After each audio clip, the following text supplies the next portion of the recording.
Groundhog Day is a 1993 comedy directed by Harold Ramis and starring Bill Murray, the same comic minds who were involved with Caddyshack, Stripes, and Ghostbusters. If you liked any one of those movies, you should definitely see Groundhog Day. It's about a weatherman named Phil Connors who travels to Punxsutawney, Pennsylvania to report on the annual Groundhog Day celebration. He's not too excited about it. He acts like a jerk in the way that only Bill Murray could pull off. But it makes sense too. I can understand what he's thinking. It's such a stupid holiday. A groundhog comes out of a hole, and if it sees its shadow, winter will continue for 6 more weeks?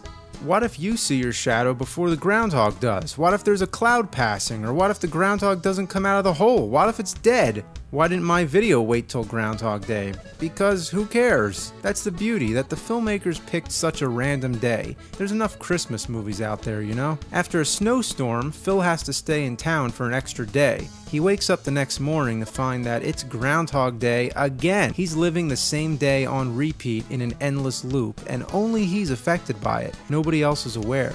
At first he's confused, then he goes nuts. Everyone at some time feels like they're stuck in the same place, and every day is the same. In the movie, it's literal, but in real life, it could be something like a job where you do the same thing over and over.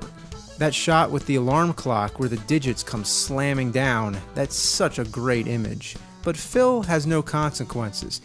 Every time he wakes up, it's as if everything he did the day before never happened. So he starts doing some pretty desperate things and kills himself in many different ways. But there's no escaping having to live the same day infinitely. He goes through a selfish phase and tries to take advantage of the day as much as possible. He tries to win over the girl, so to say, by taking advantage of things he learned from her the day before and pretending to be in love. Then he goes through an anti-selfish phase where he tries acting like a superhero and helping everybody out.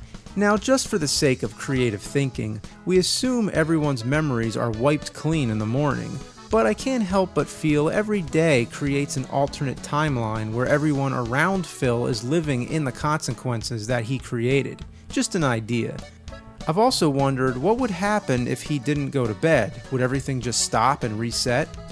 But it doesn't matter. It never explains why this is happening. It's not science fiction. There's no time machine, no magic portal, no evil curse. It doesn't matter. It's all about what's going on with the character, all the different moods he goes through, the decisions he makes, and how he changes. The movie had a relatively quiet release. I didn't know a lot of people who saw it in the theater when it came out. I guess most of us just thought it would be a silly comedy with Bill Murray acting funny. But it's so much more. If you haven't seen it, give it a watch. It's really one of the great comedies that goes above and beyond.